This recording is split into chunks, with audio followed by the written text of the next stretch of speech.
अस्सलाम वालेकुम नाजरीन, मैं मोहम्मद असलम हुसैन सियासत की खबरों में आप सबका इस्तकबाल करता हूँ। राष्ट्र सेवक संघ के सरबराह मोहन भगवत ने आज जुमेरात की सुबह महाराष्ट्र के नागपुर में आरएसएस हेडक्वार्टर में रक्षाबंधन मनाया। इनके मातहत अमले के अरकान ने मोहन भगवत को तिलक लगाया और आरएसएस सरबराह को मुकद्दस धागा बांधा। आसाम के वज़ीर आला हिमंता बिस्वा शर्मा ने आज जुमेरात की सुबह गुवाहाटी में देसपुर में HCM की रिहायशगाह के गार्डन पार्क में रक्षाबंधन प्रोग्राम में शिरकत की। रक्षाबंधन पर बहन भाई के बंधन का जश्न मनाते हैं।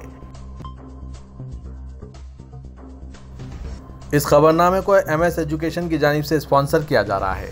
At MS Education Academy, we believe in respect, integrity, diligence and motivation, the core values that guide our teaching and learning process. Join us and discover the difference that MS Education Academy can make in your child's life. MS Education Academy, preparing world-worthy individuals. Gurugram के sector 79A में शरंगेजी का मुजाहरा करते हुए मुस्लिम मुखालिफ posters लगाए गए हैं, जिनमें मुकामी मुस्लिम आबादी को वार्निंग दी गई है कि वो 2 दिन में इलाका छोड़कर चले जाएं, वरना इनके साथ बहुत बुरा हो सकता है। ये पोस्टर सेक्टर 79A के कुछ मुकामात पर लगाए गए थे। इस ताल्लुक से खबर फैलने के बाद पुलिस ने फौरी तौर पर यह पोस्टर्स उतार दिए और इस मामले में नामालूम अफराद के खिलाफ केस दर्ज कर लिया है। वाजरे के सेक्टर 79A में मुस्लिम अक्सरियती आबादी रहती है, जो यहाँ की झोपड़पट्टी में रिहाइश पजीर है और यहाँ के पॉश इलाकों में रोजाना उजरत पर काम करते हैं। दिल्ली के अखिलियतों में उस वक्त एक हलचल पैदा हो गई जब यह खबर आम हुई कि मरकजी हुकूमत ने एक नोटिस जारी करके दिल्ली वक्फ बोर्ड की 123 इमलाक को वापस लेने का ऐलान किया है। अगरचे इस बात की कोई तस्दीक नहीं हो सकी कि आया हुकूमत ने यह नोटिस आज जारी किया है या पुराने नोटिस की बुनियाद पर ही यह खबर चलाई गई। मुख्तलिफ हलकों में इसे एक साजिश की तरह देखा जा रहा है। लोगों का कहना है कि हुकूमत की कोशिश है कि वो इस मसले पर लोगों का रद्दअमल देखना चाहती है और फिर धीरे धीरे अरबों रुपए की ये जायदादें अपने कब्जे में कर लेगी। इसीलिए बगैर कोई नया नोटिस जारी हुए मेन स्ट्रीम मीडिया में यह खबर सनसनीखेज तरीके से चलाई गई। हरियाणा के नूह में तशद्दुद भड़काने के मुलजिम बिट्टू बजरंगी उर्फ राजकुमार को जमानत मिल गई है और वो मासूम लोग जिन्हें पत्थर मारने के इल्ज़ाम में हिरासत में लिया गया है वो अब भी जेलों में कैद है और एक बहुत बड़ा मुजरिम जिसे पुलिस ने तलाश करते करते हिरासत में लिया था, इसे फौरी तौर पर जमानत मिल चुकी है। इसे 15 अगस्त की शाम फरीदाबाद से गिरफ्तार किया गया था। इस पर इल्ज़ाम है कि इसने नूह में ब्रिज मंडल यात्रा के दौरान सोशल मीडिया पर कई इश्तियाल अंगेज पोस्टें की थी, जिसकी वजह से फसाद भड़क उठा। इसने यात्रा के दौरान इश्तियाल अंगेज तकरीर भी की थी। इन्हीं दोनों इल्ज़ामात के सबब इसकी गिरफ्तारी अमल में आई थी, लेकिन अब इसकी जमानत पर नूह के मुकामी अफराद ने हैरत का इजहार किया है। गिरफ्तारी के बाद इसे नूह ज़िले अदालत में पेश किया गया, जहां से 1 दिन की पुलिस हिरासत में भेजा गया, फिर 14 दिन के अदालत हिरासत में भेज दिया गया था। इसकी 14 दिन की अदालती हिरासत ख़त्म होने के बाद जब इसे अदालत में पेश किया गया तो इसने ज़मानत की दरख्वास्त पेश कर दी, जिसे ADJ ने अदालत ने ज़मानत मंजूर कर लिया। नाज़रीन, बिट्टू बजरंगी की ज़मानत पर आपकी क्या राय है? कमेंट के जरिए ज़रूर बताइएगा।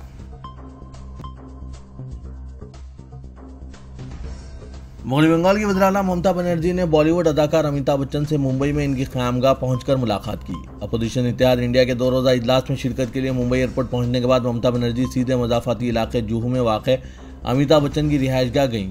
अमिताभ बच्चन ने गुज़िश्ता साल कोलकाता इंटरनेशनल फिल्म फेस्टिवल की इफ्तिताई तकरीब में शिरकत की थी, जहाँ ममता बनर्जी ने मुतालबा किया था कि उन्हें हिंदुस्तानी सिनेमा में इनके ताउन के लिए मुल्क का आला तरीन एजाज़ भारत रत्न अता किया जाए।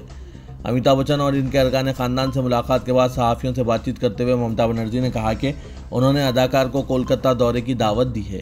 उन्होंने कहा कि अमित जी हमारे भारत रत्न हैं, इनके ख़ानदान ने फिल्मी सनत में बहुत बड़ा ताउन दिया है। मैंने आज इन्हें राखी बांधी है, आज एक बड़ा दिन है। इस सवाल पर कि इंडिया इत्तेहाद की तरफ से वज़ीर-ए-आज़म के ओहदे का उम्मीदवार कौन होगा, ममता बनर्जी ने कहा कि इंडिया हमारा चेहरा होगा। हमारी तशवीश ये है कि मुल्क को बचाया जाए। उन्होंने रक्षाबंधन के मौके पर एसरो के साइंसदानों को मुबारकबाद दी। ममता बनर्जी इंडिया इत्तेहाद के 2 रोज़ा इजलास में शिरकत के लिए मुंबई पहुंची। वज़ीर-ए-आज़म नरेंद्र मोदी ने रक्षाबंधन के मौके पर अवाम को मुबारकबाद दी और अपनी रिहाइशगाह पर मुख्तलिफ स्कूलों के तालिबात के साथ ये त्यौहार मनाया। भाई और बहन के दरमियान अटूट मोहब्बत और एतमाद से मंसूब इस मुबारक त्यौहार को हमारी तहजीब का मुक़द्दस आईना करार देते हुए मोदी ने ट्विटर पर तहरीर किया कि वो नेक तमन्नाओं का इजहार करते हैं कि इससे लोगों की जिंदगियों में मोहब्बत और हम आहंगी के जज्बात मजबूत हो। तालिबान ने मोदी की कलाई पर राखी बांधी। आम आदमी पार्टी के 2 कायदीन ने अरविंद केजरीवाल को अपोजिशन इंडिया इत्तेहाद का वज़ीर-ए-आज़म का चेहरा बनाने की वकालत करते हुए कहा कि बतौर चीफ मिनिस्टर दिल्ली अरविंद केजरीवाल ने मॉडल पेश किया है जिससे पूरा मुल्क इस्तेफादा कर सकता है। इस बयान के चंद घंटों बाद ही दिल्ली की काबीनी वजीर आतिशी ने वजाहत की कि केजरीवाल वज़ीर-ए-आज़म ओहदे की कोई तमन्ना नहीं रखते। ये बयानात मुंबई में इंडिया इत्तेहाद के इजलास से एक दिन कबल सामने आए हैं, जिसके दौरान अपोजिशन कायदीन की जानिब से 2024 के लोकसभा इंतखाबात में बीजेपी ज़ेर क़यादत एनडीए से मुकाबले के लिए मुश्तरका इंतखाबी मुहिम की हिकमत अमली मरतब किए जाने और बाहमी इख्तलाफात दूर किए जाने की तौक़े है। गुज़िश्ता रोज़ मरकजी हुकूमत ने कमर तोड़ महंगाई से अवाम को मामूली राहत देते हुए रसोई गैस सिलेंडरों की कीमतों में 200 रुपये की तखफीफ की है।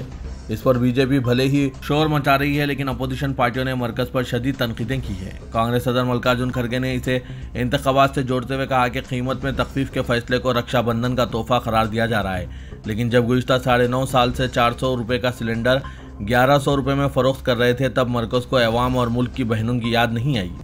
अब वोट नहीं मिलने का डर सता रहा है तो ये फैसला किया गया। खड़गे ने अपने बयान में यह दावा भी किया कि बीजेपी की कमरतोड़ महंगाई का मुकाबला करने के लिए कांग्रेस पहले ही कई रियासतों में गरीबों के लिए सिर्फ 500 रुपये में सिलेंडर देने का वादा किया है और कई रियासतों मसलन राजस्थान में इसे नाफिज भी कर दिया है। इस फैसले से बीजेपी चिराग पा है और इसलिए यह फैसला किया गया। नाज़रीन, मरकजी हुकूमत की जानिब से घरेलू गैस सिलेंडर पर 200 रुपये की कमी क्या इंतखाबात में अवाम को लुभाने की एक कोशिश है? इस पर आपकी क्या राय है? अपने ख्यालात कमेंट बॉक्स में तहरीर कीजिएगा। मशहूर दानिश्वर और मौल्लिम पद्मश्री प्रोफेसर अख्तरुल वासे को जामे हमदर्द के इस्लामिक स्टडीज शोबे में एडजंक्ट प्रोफेसर नामजद किया गया है।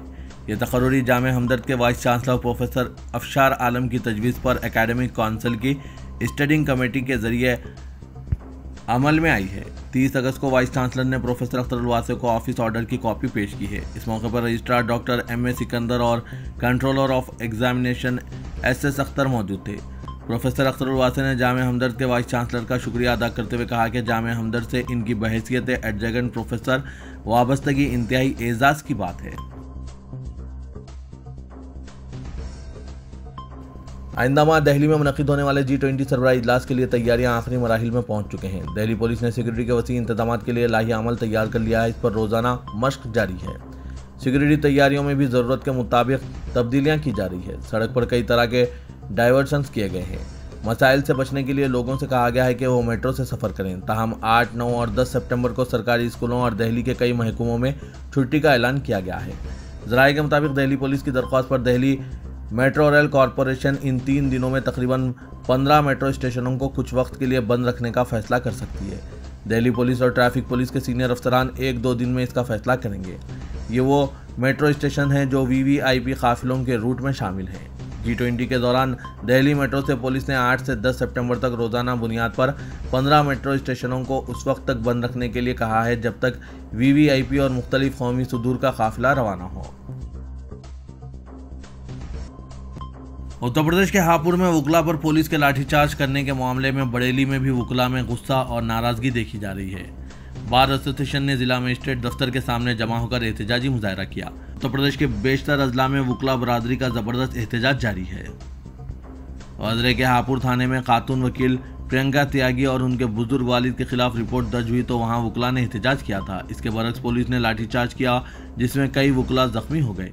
इस मामले से नाराज बरेली के वकला ने लाठीचार्ज के खिलाफ अपना एहतजाज दर्ज कराते हुए पुलिस की बर्बरियत के खिलाफ नारेबाजी की और जिला मजिस्ट्रेट के तवस्सुत से वज़ीर आला उत्तर प्रदेश को 5 निकाती मेमोरेंडम भेजा है। बरेली में रोडवेज की बस को रोककर नमाज अदा करने के इल्जाम में बरतरफ किए गए कॉन्ट्रैक्ट मुलाजिम कंडक्टर मोहित यादव का एक वीडियो सामने आया है। इस वीडियो को इसे मुलाजमत से निकाले जाने के बाद का बताया जा रहा है। वीडियो में वो 3 जून की शाम बरेली दिल्ली हाईवे पर पेश आए पूरे वाक़े को बयान किया। वो कह रहा है कि इस दिन में बरेली से कोशाम्बी जाने वाली बस में ड्यूटी पर थे। 6:45 पर बस में 2 मुसलमान मुसाफिर मेरे पास आए। वो लोग मुझसे कहने लगे कि भाई बस 2 मिनट के लिए रोक देना, मुझे नमाज़ पढ़नी है। जिस पर मैंने इनसे कहा कि ठीक है। इसके बाद बस चलने लगी। ठीक 8:30 बजे 3 मुसाफिर मेरे पास आए और बैतुल खला जाने की कहकर बस रोकने के लिए कहने लगे, जिसके बाद हमने गाड़ी रुकवाई। इस दौरान मैंने इन 2 मुस्लिम मुसाफिरों को भी बुलाकर नमाज पढ़वा दी। वो दोनों बस के आगे चादर बिछाकर नमाज पढ़ने लगे। बस ज़्यादा देर तक नहीं रुकी, बस 2 मिनट ही हुए होंगे। इसी वक्त किसी मुसाफिर ने वीडियो बना लिया। इन लोगों ने इन 3 मुसाफिरों का वीडियो नहीं बनाया, सिर्फ नमाज पढ़ने वालों का ही वीडियो बनाया। इन लोगों ने मुझसे बहुत कुछ बोला, लेकिन मैंने इनसे कुछ नहीं कहा। मैंने इनसे माफ़ी भी मांगी, लेकिन वो शोर मचाते रहे, जिसके बाद वीडियो भी वायरल कर दिया। इसके बाद मेरी नौकरी ख़त्म हो गई। वीडियो बनाने वालों ने बैतुल खला जाने वाले मुसाफिरों की वीडियो नहीं बनाई, सिर्फ नमाज पढ़ने वालों की ही बनाई, यानी कि बस में कुछ शरपसंद अनासिर भी मौजूद थे। तेलंगाना के असेंबली इंतखाबात की तैयारियों के हिस्से के तौर पर इलेक्शन कमीशन की जानिब से पुलिस अहदेदारों के लिए 1 रोज़ा ट्रेनिंग प्रोग्राम मुनक्किद किया गया।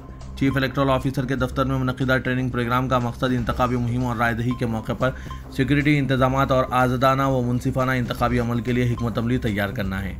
चीफ इलेक्टोरल ऑफिसर विकास राज ने नई टेक्नोलॉजी और चैलेंजेस का हवाला दिया और कहा कि इंतखाबी उमूर के बारे में मीडिया बड़े पैमाने पर कवरेज करता है। ऐसे में हुकाम के लिए इस्लाही इक़दामात पर अमल करना दुश्वारकुन बन जाता है।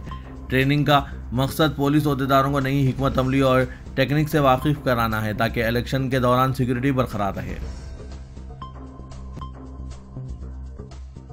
ऐसा लगता है कि तेलंगाना में इंतखाबात से कबल बीजेपी रहनुमाओं की जानिब से फ़िरक़ा परस्ताना माहौल बनाने की भरपूर कोशिश की जा रही है, ताकि हिंदू वोट बैंक के सहारे रियासत में इक़्तिदार पर काबिज हो सकें। तेलंगाना बीजेपी के तर्जुमान NV सुभाष ने आज हैदराबाद में वाक़ खैरताबाद इलाके का नाम तब्दील करके गणेशपुरी रखने का मुतालबा किया। हालांकि इसे कोई तायद नहीं मिली है, लेकिन वो अपने ख्यालात जाहिर कर रहा था। बीजेपी एक अरसे से हैदराबाद का नाम भी तब्दील करने के ऐलानात कर रही है। निज़ामाबाद का नाम भी तब्दील करने का ऐलान किया गया। तेलंगाना में फ़िरक़ा परस्त जहर को माहौल में घोलने की कोशिश की जा रही है, लेकिन ऐसा नहीं हुआ। ये पहले भी कामयाब नहीं हुए हैं, आगे भी कामयाब नहीं होंगे। हैदराबाद के तारीखी निज़ामिया यूनानी जनरल हॉस्पिटल की अब तक सूरत हाल के बारे में गुज़श्ता कई सालों से सोशल मीडिया और अखबारात के जरिए तशहीर के बावजूद हुकूमत ने कोई तवज्जो नहीं दी है। हॉस्पिटल की कदीम इमारत मखदूश हो चुकी है और 8 साल कबल कायम करदा गर्ल्स हॉस्टल में बुनियादी सहूलतों का फुकदान है। गर्ल्स हॉस्टल के तलबा ने अवामी नुमाइंदों और अहदेदारों को हॉस्टल की अब तक सूरत हाल से बार बार वाकिफ कराया, लेकिन सूरत हाल में कोई तब्दीली नहीं आई। तेलंगाना के वज़ीर दाखिला मोहम्मद महमूद अली ने कहा कि BRS के 9 साला दौरे हुकूमत में अक़लियतों की फलाह व बहबूद पर 9,163 करोड़ रुपये खर्च किए गए। वज़ीर दाखिला आज महाराष्ट्र के शोलापुर में अक़लियतों के मुख्तलिफ प्रोग्रामों से खिताब कर रहे थे। रियासती वज़ीर मोहम्मद महमूद अली और हरीश राव हेलीकॉप्टर के जरिए शोलापुर पहुंचे, जहां इनका शानदार इस्तकबाल किया गया। मुकामी कायदीन ने BRS में शमूलियत अख्तियार की। वज़ीर दाखिला ने शोलापुर में वाक़ दरगाह शरीफ पर हाज़िरी दी और तेलंगाना की तरक्की, अमन व अमान, अवाम की खुशहाली, KCR ख़ानदान की सेहत और दराजी उम्र के लिए दुआ की। हरीश राव ने मंदिर में खुसूसी पूजा की।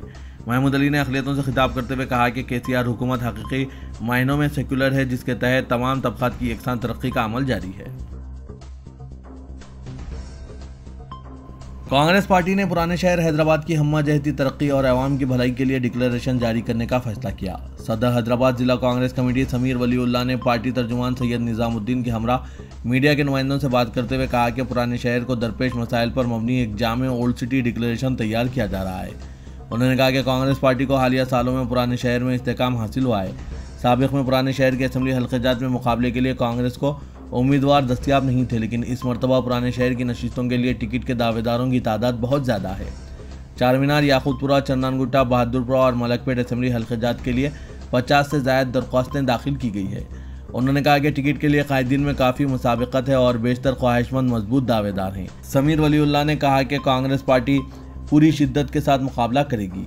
मजलिस इत्तेहादुल मुस्लिमीन और बीजेपी तवील अरसे से पुराने शहर में कामयाबी हासिल कर रहे हैं, क्योंकि इन दोनों पार्टियों में खुफिया मुफाहिमत है, जिसके जरिए अवाम को गुमराह किया जा रहा है।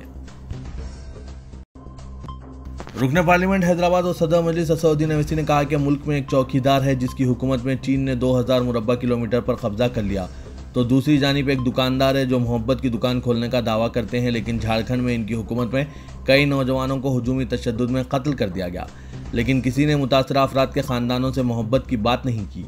एक तरफ चौकीदार की हुकूमत हमारी शिनाख्त और तहजीब को ख़त्म करना चाहती है, तो दूसरी जानिब दुकानदार हमें 50 साल से लूट रहे हैं। चौकीदार और दुकानदार दोनों भाई हैं। इन दोनों में कोई फर्क नहीं है। ओवैसी ने कहा कि इसलिए उन्होंने 2024 के इंतखाबात की तैयारी के लिए तेलंगाना के चीफ मिनिस्टर के चंद्रशेखर राव से ख्वाहिश की है कि वो दुकानदार और चौकीदार से छुटकारा हासिल करें, तीसरा मिहाज तैयार करें। अगर वो खड़े होंगे तो देश इनके साथ खड़ा होगा।